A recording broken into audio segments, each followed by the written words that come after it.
In the first number lecture, we started the 10th standard first number chapter, Histography Development in the West.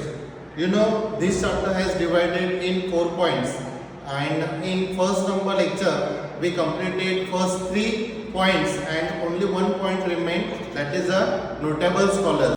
Dear students, for your better understanding, I would like to explain this point in your textbook. So last number point, that is a notable scholars. Notable scholars में देखो, the contribution of many scholars are important in the development of historiography. अगर historiography में देखोगे तो contribution of the many scholars are important, बहुत important है in the development of historiography. तो वही हमें देखना है. Let us have a look at the contribution of the few notable scholar. कुछ ऐसे notable scholar है, उनका हम contribution यहाँ पर देखने वाले हैं. Very first, Rene Descartes. In the 1596 1650 1596 में उनका बोर्न हुआ एंड डेथ 1650 में. तो देखो, Rene Descartes was the foremost among the scholar who insisted on verifying the reliability of historical document by critically examining them. देखो, ये थोड़ा सा बड़ा सेंटेंस है, बट देखो बहुत इजी है.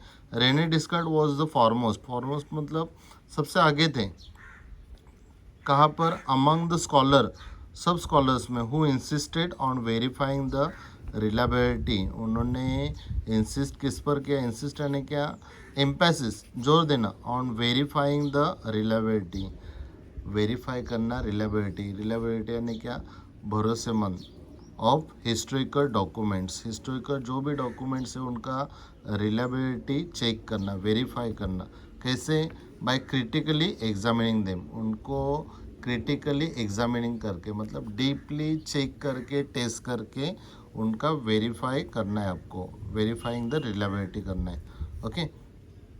Among the rules given by him, उन्होंने जो रूल्स दिए इन हिज बुक, बहुत इंपॉर्टेंट है. देखो, उनका बुक का name discourse on the method. Discourse on the method, ये ध्यान में रखो, क्योंकि आइडेंटिफाई द रॉन्ग पेयर के लिए यहाँ पर ऐसे आते. Rene Descartes discourse on the method, उसमें उन्होंने जो रूल्स बताए वो, the following is suppose to have a great impact on the scientific method of research. And ये हमें ग्रेट इम्पैक्ट किस पर डालते हैं? On the scientific method of research. ये हमें साइंटिफिक रिसर्च मेथड बताते हैं. कहाँ पर? In his books, rules given in his book discourse on the method.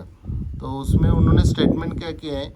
Never to accept anything for true till all grounds of doubts are excluded. बहुत important statement बताए. देखो कि never to accept anything for true, कभी भी कुछ भी true मत accept करो. कब तक? Till all grounds of doubts are excluded, जब तक आपके ऑल डाउट्स क्लियर नहीं होते. एक्सक्लूडेड मतलब निकल नहीं जाते, तब तक आपको किसी भी चीज़ पर ट्रू नहीं मानना है.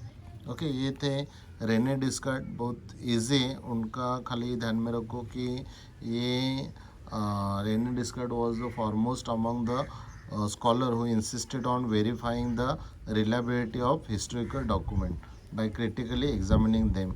and उसने जो rules बताए in his book discourse on the method, ये हमें क्या बताते हैं? Great impact on the scientific method of research. And उन्होंने जो स्टेटमेंट किया है बहुत इंपॉर्टेंट है. That is a never to accept anything for true till the all grounds of doubts are excluded. Okay. ये थे first number scholar of the western countries. Second number Voltaire. Voltaire देखो, ये 1694 1778, 1694 में इनका जन्म हुआ, बोर्न हुआ, एंड 1778 में इनका डेथ हुआ. तो वोल्टायर्स देखो, Voltaire's original name was Francois Marie Arouet. देखो, इनका वोल्टायर्स का जो मेन ओरिजिनल नेम था वो फ्रैंकोइस मैरी ओराइट. ये आपको ऐसे नाम नहीं आएगा, फॉर योर नॉलेज ये आप ध्यान में रखो. वोल्टायर्स का ओरिजिनल नेम जो भी पूछेंगे तो वो वोल्टास के बारे में भी पूछेंगे। उसके बाद देखो ही वॉज फ्रेंच, ये फ्रेंच स्कॉलर था एंड ही ओपिनियन दैट, इन्होंने ओपिनियन क्या बताया, ओपिनियन क्या किया, along with objective truth and chronology of the historical events, ये अलॉन्ग विथ ऑब्जेक्टिव ट्रूथ, जो ट्रूथ है and chronology of the historical events है, उसमें आपको क्या और कंसिडर करना है, considering social tradition, trade, economy, agriculture etcetera, ये पॉइंट भी आपको क्या करना है, कंसिडर करना है। Along with objective truth and chronology of the historical event के साथ साथ आपको क्या कंसिडर करना है, उस टाइम का सोशल ट्रेडिशन क्या था, उस टाइम में ट्रेड क्या था, इकोनॉमी कैसे था, एग्रीकल्चर कैसे था, etcetera was also equally important in historiography, ये भी इक्वली इम्पोर्टेंट है इन हिस्टोग्राफी, ऐसे वोल्टायर ने बताया। ठीक है, उसके बाद उन्होंने क्या बताया, it gives rise to the thoughts that understanding all aspect of human life is important for history writing, and उन्होंने बताया कि it gave rise to the thoughts that understanding all aspect of human life is important for history writing, history writing करने के लिए all aspect of human life is important है, जितने भी human lives के एस्पेक्ट्स है वो सब स्टडी करना बहुत इम्पोर्टेंट है। Thus, it is said that Voltaire was the founder of modern historiography. ये लाइन रिमेंबर करो कि Voltaire was the founder of modern historiography, मतलब आपको फिल इन द ब्लैंक्स के लिए आ सकता है, dash dash was the founder of modern historiography, नहीं तो आइडेंटिफाई द रॉन्ग पेयर के लिए भी आ सकता है Voltaire and founder of the modern historiography. तो ये ध्यान में रखो, it is said that Voltaire was the founder of modern historiography, ये इनको फाउंडर माना जाता है of the modern historiography. Next, George William Friedrich Hegel, इनको हेगल से के नाम से भी जाना जाता है, इनका पीरियड है 1770 1831, मतलब 1770 में उनका जन्म हुआ एंड डेथ 1831 में। हेगल देखो, Hegel was a German philosopher, ये एक जर्मन फिलोसोफर थे and he insisted that the historical reality should be presented in a logical manner, and इन्होंने इंसिस्ट किस पर किया, इंसिस्ट यानी क्या, एम्फेसिस, जोर किस पर दिया, दैट द हिस्टोरिकल रियलिटी, जो हिस्टोरिकल रियलिटी है, should be presented in a logical manner, उसको लॉजिकल मैनर में ही प्रेजेंट करना चाहिए, ऐसे इन्होंने बताया हेगल ने। To him the timeline of historical events. Next is George William Friedrich Hegel, इनको हेगल नाम से भी जाना जाता है, 1770 1831। देखो, Hegel was a German philosopher, एक जर्मन फिलोसोफर थे एंड इन्होंने इंसिस्टेड किस पर किया, he insisted that the historical reality should be presented in a logical manner, historical reality should be presented in a logical manner, ऐसे इन्होंने इस पर इन्होंने इंसिस्टेड यानी जोर दिया। To him, the timeline of historical event was indicated of progress, and उसके उन्होंने बताया कि the timeline of the historical event was indicated of progress, ये एक indicate हमें क्या करता है, progress बताता है, okay, historical events. He also thought that the presentation of history is bound to change over time as new evidence would come fourth, जैसे जैसे देखो एविडेंस कम फोर्थ मतलब आगे आते हैं, तैसे वैसे वैसे आपको history is bound to change, ऐसे आपको बदलती दिखेगी। With Hegel's philosophy, many scholars were convinced that historical methods were not of lesser quality, though they differ from scientific method. And Hegel's philosophy से many scholars were convinced that many scholars convinced हो गए कि historical methods were not of lesser quality, दो they differ from scientific method, इसकी laser quality नहीं होती है historical methods की, एंड दो फिर भी अगर ये they differ from scientific method, थोड़ा सा वो साइंटिफिक मेथड से अलग होते हैं। The collection of his lectures and articles is published in a book entitled Encyclopedia of Philosophical Sciences. His book Reason in History is well known. देखो इन्होंने उसके जो लेक्चर्स थे एंड आर्टिकल्स थे पब्लिश किस में हुए, इन हिज बुक, इन title उसका नाम क्या था, encyclopaedia of philosophical sciences, and दूसरा रीज़न इन हिस्ट्री। ये ध्यान में रखो, हेगल्स के 2 बुक्स आपको may be identify the wrong pair के लिए आ सकता है कि हेगल्स के 2 बुक्स थे, encyclopaedia of philosophical sciences and second number reason in history. Okay, ये ध्यान में रखो। उसके बाद देखो, it is good to know this, ये भी इम्पोर्टेंट है, हेगल्स का ये थेरी है, ये थेरी आपको दिया है तो इस पर भी क्वेश्चन है। According to the Hegel, grasping the meaning of any event happens in term of 2 direct opposite. देखो, grasping the meaning of any event happen in terms of 2 direct opposite. जो भी जिसका भी मीनिंग आपको ग्रास्पिंग करना है of any event का, happens in term of 2 direct opposites, मतलब वो दोनों साइड में आपको उसको देखना होगा कोई भी टर्म को। जैसे कि देखो, human mind can not understand the true nature of that event without understanding the opposite. अगर आप देखोगे कि human mind can not understand the true nature, आपको true nature of that event is, अगर कोई इवेंट का ट्रू नेचर जानना है तो वो कैन नॉट अंडरस्टैंड, तुम समझ नहीं सकते विदाउट अंडरस्टैंडिंग द ऑपोजिट। मतलब जो फॉल्स नेचर है वो बिना समझे आपको ट्रू नेचर नहीं समझ में आएगा, तो आपको दोनों भी स्टडी करना पड़ेगा। ट्रू नेचर क्या है of that event and false nature क्या है उस इवेंट का, ये दोनों भी आपको जानना होगा। फॉर एग्जांपल आप देखोगे, true false good bad etcetera, ये आपको जानना होगा। ट्रू जानना है तो आपको फॉल्स भी जानना होगा, गुड जानना है ऑफ दैट इवेंट तो आपको उसका बैड क्या था ये भी जानना होगा। In order to understand the true nature of a thing, one need to know both true and false. अगर आपको if you want to understand the true nature of that thing, अगर कोई भी चीज़ का आपको ट्रू नेचर जानना है तो आपको one need to know both, आपको क्या ज़रूरत है, need to understand both true and false. Similarly, good and bad. And this method of analyzing, which is based on opposite, is known as dialectics. ये ध्यान में रखो कि what is a dialectics. Dialectic यानी क्या, this method of analysis which is based on opposite is known as dialectics. मतलब दोनों side में स्टडी करने की जो मेथड है उसको डायलेक्टिक्स बोलते हैं। मतलब लाइक आपको ट्रू जानना है तो आपको फॉल्स भी जानना होगा, आपको गुड जानना है तो आपको बैड भी जानना होगा। इस पर जो मेथड है उसको हम बोलते हैं dialectics. In this method a theory is propose at the beginning.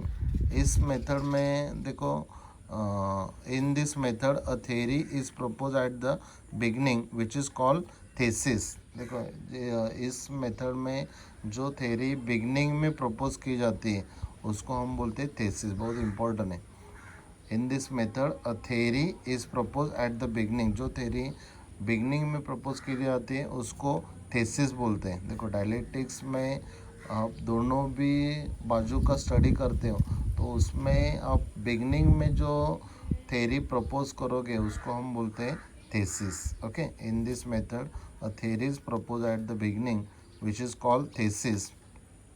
Then another theory is propose which is contrary to the thesis. देखो, उसके बाद आपकी अनदर थ्योरी प्रपोज होगी विच इज़ कॉन्ट्ररी, एकदम ऑपोजिट होगी टू द थेसिस, थेसिस से opposite होगी, उसको हम बोलते हैं इट इज़ कॉल्ड एंटीथेसिस, उसे बोलते हैं एंटीथेसिस। बहुत ईजी है, thesis antithesis.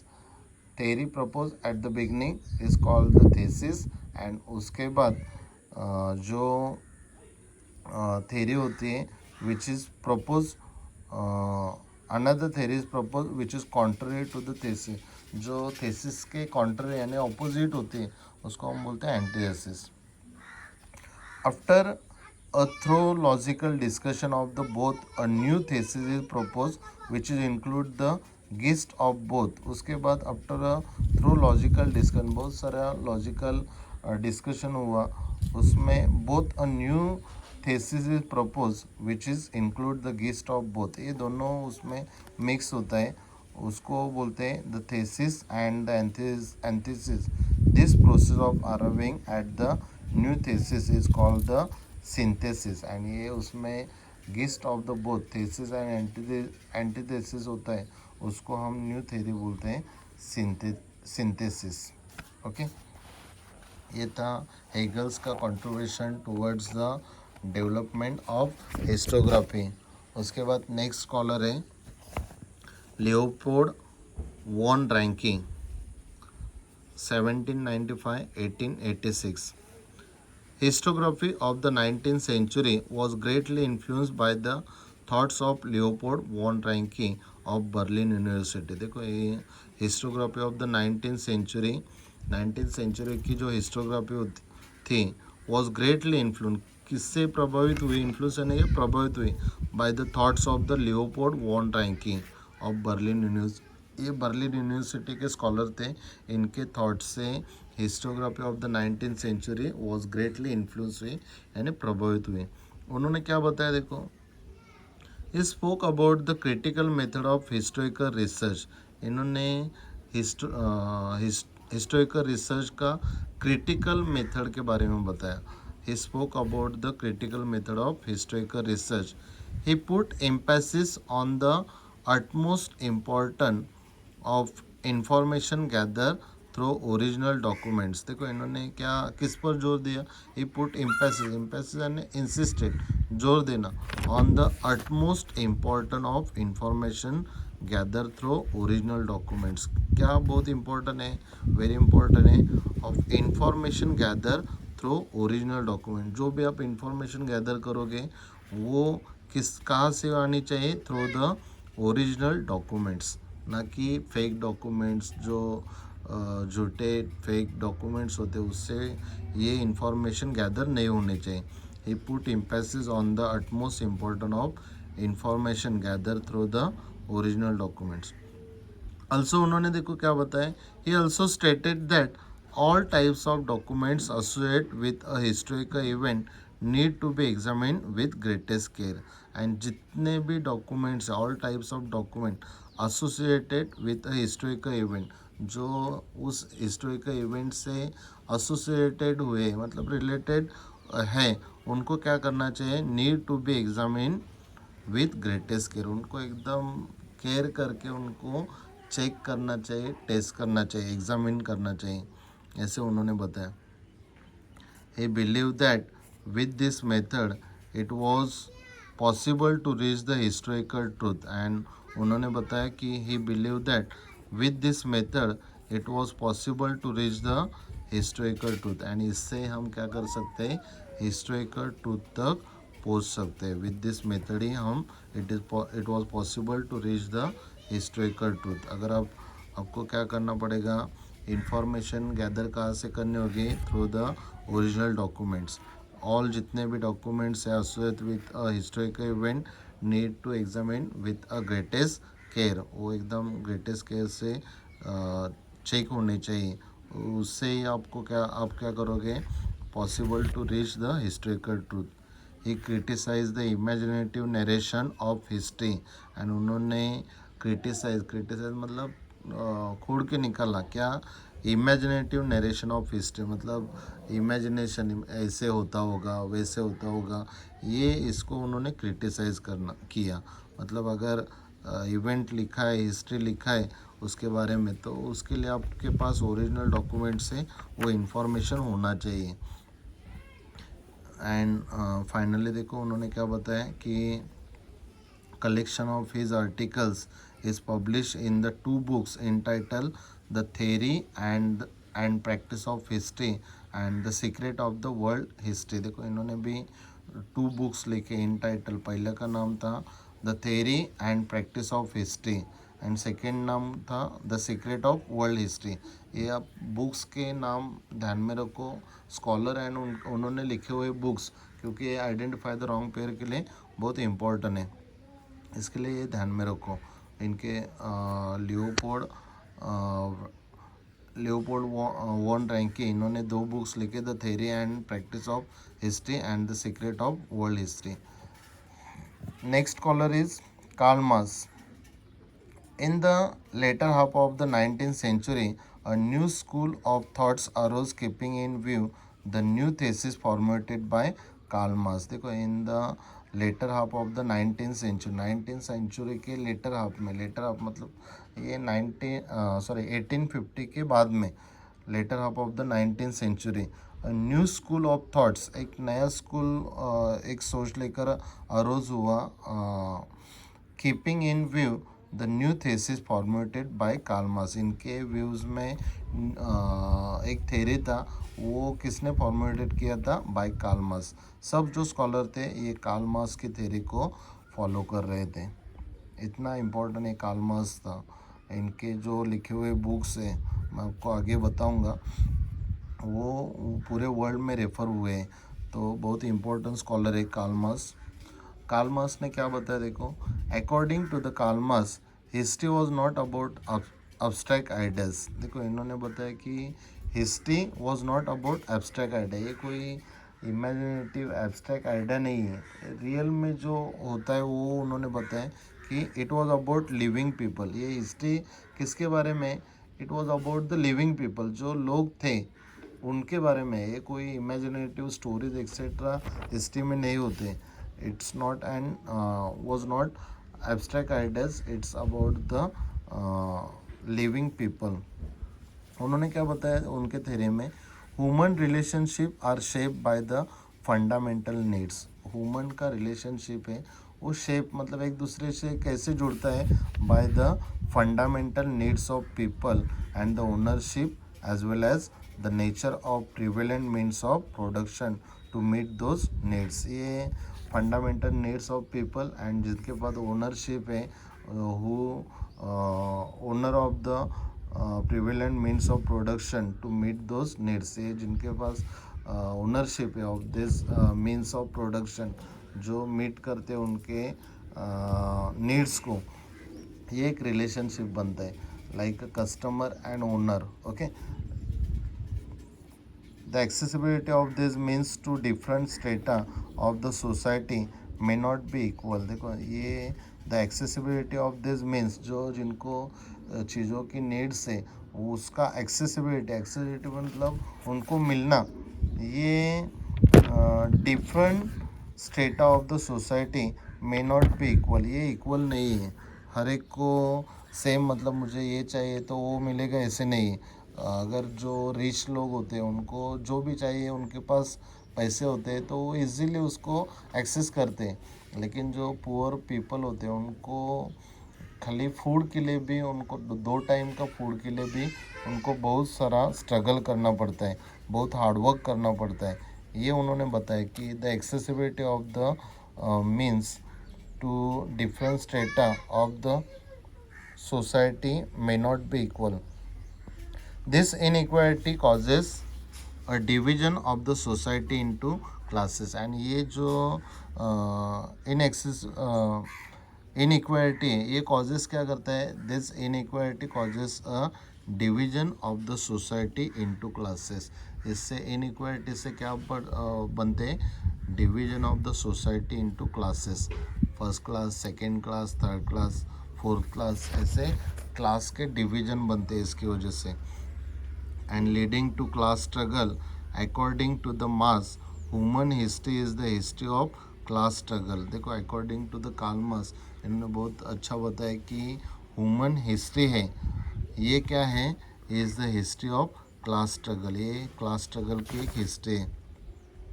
As the class that owns the means of production economically explore the rest of the classes. जिनके पास ओनरशिप है, owns the means of production है, वो क्या करते हैं? इकोनॉमिकली मतलब पैसे से एक्सप्लोर करते हैं the rest of the classes. दूसरे जो रिमेनिंग क्लासेस हैं उनको वो उनका एक्सप्लोट यानी क्या करते हैं, शोषण करते हैं। उन्होंने क्या बताया, Das Capital treatise written by him is the most refer book all over the world. ये ध्यान में रखो, Karl Marx Das Capital book written by the Karl Marx was Das Capital. Okay, उसमें ये और फिल इन द ब्लैंक्स के लिए by him is the most refer book all over the world. ये सबसे वर्ल्ड में सबसे ज़्यादा रेफर हुई बुक है कार्ल मार्क्स की दास कैपिटल। उसके बाद देखो anal school at the onset of the 20th century a new school of historiography arose in France। at the onset मतलब एकदम स्टार्टिंग में, beginning of the 20th century में a new school of the historiography arose in France। France में एक new school arose हो गई which is known as the Annales school. उसको बोलते हैं एनल स्कूल। बहुत ईजी है, ध्यान में रखो, बहुत इंपॉर्टेंट है। इस पर क्वेश्चन भी है शॉर्ट नोट्स में। मतलब जितने भी पॉइंट्स हमने देखे नोटेबल स्कॉलर्स के, सब पर एक क्वेश्चन है। एनल स्कूल्स यानी क्या, at the onset of the 20th century a new school of the historiography arose in France which is known as Annales school. जो फ्रांस में new school of historiography arose हुई उसको बोलते हैं which is known as Annales school. Annales school gave a new direction to the history writing. Annales school ने gave a new direction दिया किसको, history writing को। It was recognise now that history is not only about the political events. देखो इन्होंने बताया कि it was recognise now that history is not only about the political events. सिर्फ political events ही history में नहीं होने चाहिए, किंग्स के बारे में इंफॉर्मेशन सिर्फ नहीं होनी चाहिए। It is not about the political events only, not about the political events, Kings, great leaders and accordingly politics, diplomacy and war. यही सिर्फ हिस्ट्री में, हिस्ट्री राइटिंग में नई पॉइंट आने चाहिए, बट ऑल्सो क्या आना चाहिए, अबाउट द क्लाइमेट। उस टाइम क्लाइमेट क्या था, लोकल पीपल कैसे थे, क्या करते थे, एग्रीकल्चर क्या था, ट्रेड क्या था, टेक्नोलॉजी क्या था, मीन्स ऑफ कम्युनिकेशन क्या थे, सोशल डिविजन्स क्या था एंड देयर कलेक्टिव साइकोलॉजी क्या थी, एक्सेट्रा। ये सब पॉइंट्स उसमें आने चाहिए। तो एनएल स्कूल में जितने भी स्कॉलर्स थे उन्होंने क्या बताया कि history is not only about the political events, Kings, great leaders and accordingly politics, diplomacy and war, but also about the climate, local people, agriculture, trade, technology, means of communication, social division and their collective psychology, etc. In the historical times, the annual school was started by French historian। and last line ध्यान में रखो कि ये जो annual school था was started by the French historian ने started किया था। इस पर short notes आता है, ध्यान में रखो। नाउ ये second last point, feminist historiography. Feminist historiography देखो नेम में फीमेल का, फेमिनिस्ट हिस्टोग्राफी मतलब फीमेल के बारे में होगा, ये उसमें दिया है। फेमिनिस्ट हिस्टोग्राफी टर्म क्या है, तो फेमिनिस्ट हिस्टोग्राफी मीन्स देखो क्या है, the restructuring of the history from the perspective of woman. जो हिस्ट्री बना है उसको रिस्ट्रक्चर करना है, लिखना है फिर से, कैसे, from the perspective of women, मतलब वुमेन के पर्सपेक्टिव से, उसमें इंक्लूजन ऑफ वुमेन होना चाहिए, ये उन्होंने बताया। Feminist historiography means the restructuring of the history from the perspective of women. The writings of Simone de Beauvoir help in establishing the fundamental of feminism. देखो the writing of Simone de Beauvoir, ये जो scholar थी, writer थी, उन्होंने क्या बताया, उन्होंने help किस में किया, help in establishing the fundamentals of feminism. Feminism के जो फंडामेंटल्स, मतलब वेरी फर्स्ट इन्होंने फेमिनिज्म हिस्टोग्राफी राइट करना शुरू किया साइमन डी ब्यूवेर ने। उन्होंने क्या, देखो शी वॉज फ्रेंच, एक फ्रेंच हिस्टोरियन थी।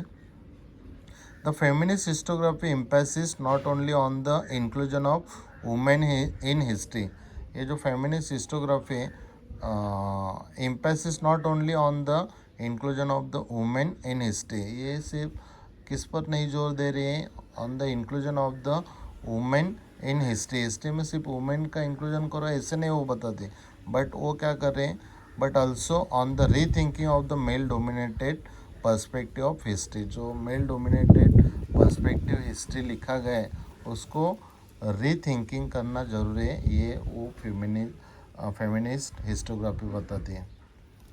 ओके, मेल डोमिनेट मतलब क्या, देखो उस टाइम में ज़्यादातर हिस्ट्री में आपको किंग के बारे में ही लिखा जाता था, क्वीन क्या थी, उसका कंट्रीब्यूशन क्या था, वो कुछ भी लिखा नहीं जाता था। इसके लिए जो हिस्ट्री लिखा गया है मेल डोमिनेटेड, उसको रीथिंकिंग करना ज़रूरी है, ऐसे इन्होंने बताया। It drew historical research to the focus in depth on various aspects of the women's life such as their employment। देखो ये फेमिनिस्ट हिस्टोग्राफी फोकस किस पर कर रहे हैं, in depth on various aspect of women life, women lifes के various aspect such as their employment, उनके employment के बारे में। पहले वुमेंस को काम पर मतलब जॉब एक्सेट्रा एम्प्लॉयमेंट नहीं होता था, तो इसके बारे में उस पर फोकस किया गया है। Their role in the trade union, trade union में उनका रोल क्या था, ये इस पर फोकस किया गया है। Institution working for their cause, institution में उनका working cause for their cause, ये बताया गया। देयर फैमिली लाइफ, उनका फैमिली लाइफ क्या था एक्सेट्रा, इस पर फोकस किया गया in the feminist historiography. And finally देखो, in the historical writing after 1990 women were portrait as an independent social class. जैसे कि जो 4 क्लास थे उसमें ब्राह्मण, क्षत्रिय, वैश्य एंड शूद्र, ये 4 क्लास थे। उसके बाद इन द 1990 के बाद, after the 1990 women were portrait, इसको क्या बताया गया, as an independent social class, एक इंडिपेंडेंट सोशल क्लास बताया गया। इसके बाद अभी लास्ट नंबर स्कॉलर हम स्टडी करने वाले माइकल फोकॉल्ट। 1926 में उनका बोर्न हुआ, 1984 में उनका डेथ हुआ। तो देखो माइकल फोकॉल्ट का कंट्रीब्यूशन क्या है टुवर्ड्स द हिस्टोग्राफी में। French historian of the 20th century Michel Foucault brought forth a new concept in historiography. देखो ये फ्रेंच हिस्टोरियन थे ऑफ द 20th century, इन्होंने क्या लाया आगे, brought forth a new concept in historiography. क्या नया कॉन्सेप्ट उन्होंने हिस्टोग्राफी में लाया कि उनके, देखो he in his book archaeology of knowledge, उसके बुक ध्यान में रखो, Michel Foucault archaeology of knowledge. आपको ये लेक्चर होने के बाद आपको सभी राइटर स्कॉलर्स है उन्होंने कौन कौन से बुक्स लिखे, वो एक पेयर्स आपको बनाने हैं, वो लर्न करने, क्योंकि वो इम्पोर्टेंट है।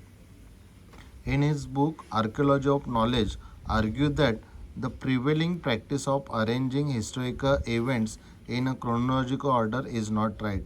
इन्होंने क्या बताया उनके बुक में कि जो पहले की प्रिवेलिंग प्रैक्टिस है, जो प्रथा है of arranging historical event in chronological order, जो सीक्वेंस से और अरेंज करना, ये जो प्रैक्टिस है इज़ नॉट राइट, ये करेक्ट नहीं है।